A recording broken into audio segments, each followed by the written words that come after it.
তাহলে কিছু আগে তোমাদেরকে শিখিয়ে নাউন সম্পর্কে শিখেছিলাম না, নাউন শেখানোর পরে কি প্রোনাউন সম্পর্কে কিছু আইডিয়া দিয়েছিলাম না, বলছে নোট ডাউন দেখাবো। এই যে দেখো তোমাদের জন্য কি আমি নোট ডাউনগুলো তৈরি করে ফেলছি। এইগুলো যদি তুমি মাথায় আনতে পারো তুমি অতি সহজে যে কোনো প্রোনাউন শিখতে পারো। প্রথমে সংজ্ঞা কি আছে বা চেনার উপায়টা কি হয়েছে, নাউন বা নাম এর পরিবর্তে যে ওয়ার্ড বা যে শব্দ বা ওয়ার্ড গুলো ব্যবহার করে তাকে কি বলবো, প্রোনাউন। একটা মনে রাখবা যে প্রোনাউন সব সময়, এটা চিরন্তন সত্য, প্রোনাউন সবসময় নাউনের পরিবর্তে বসবে। কিসের পরিবর্তে বসবে, নাউন এর পরিবর্তে। যদি অন্য কিছু পরিবর্তে বসে তাহলে কি ওটা কি প্রোনাউন হবে না। প্রোনাউন বৈশিষ্ট্য যেমন একটা ফ্যামিলিতে কি ছোট ভাই বড় ভাই থাকে না, ছোট ভাইটা কার অনুসরণ করে, বড় ভাই অনুসরণ করে না, ঠিক একই ভাবে প্রোনাউনটা কি করবে, নাউনের অনুসরণ করে বসবে। কিসের অনুসরণ করে বসবে, নাউনের অনুসরণ করে।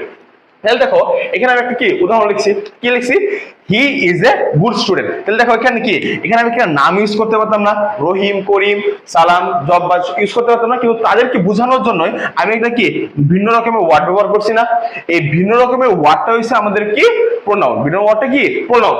এখন দেখেন একটা নোট ডাউন আছে, এই নোট ডাউনটা সবাইকে মনে রাখবে যে একই নাম বারবার ব্যবহার না করতে বা না করে এটি ব্যবহার করা হয়।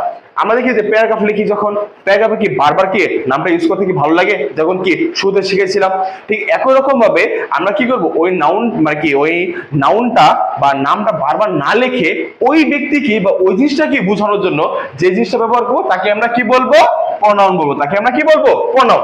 আর প্রনাউনের উদাহরণ কি আছে, যেমন কি আছে, পরে কি সি আছে, হি আছে, পরে কি দে আছে, ইট আছে, পরে আপনার কি এরকম ভাবে অনেক রকমের আছে। ঠিক আছে, এগুলো আমাদের কি করতে হবে, ওই বস্তু হোক, ব্যক্তি হোক বা যেটাই হোক ওটার পরিবর্তে আমাদের কি বুঝা কি করতে হবে, বসাই দেবো। পুরুষ থাকলে একটা বসাবো আমরা, পরে দিচ্ছি কি মহিলা থাকলে একটা বসাবো একটা, বস্তুর ক্ষেত্রে একটা বসাবো একটা। এমন যখন আমরা আস্তে আস্তে কি সেন্টেন্স গুলো কি করবো, আইডেন্টিফাই করতে পারবো, নাউনটা আইডেন্টিফাই করতে পারবো, তখন ওটার পরিবর্তে কি বসাতে হবে ওটা আমরা কি শিখে ফেলবো।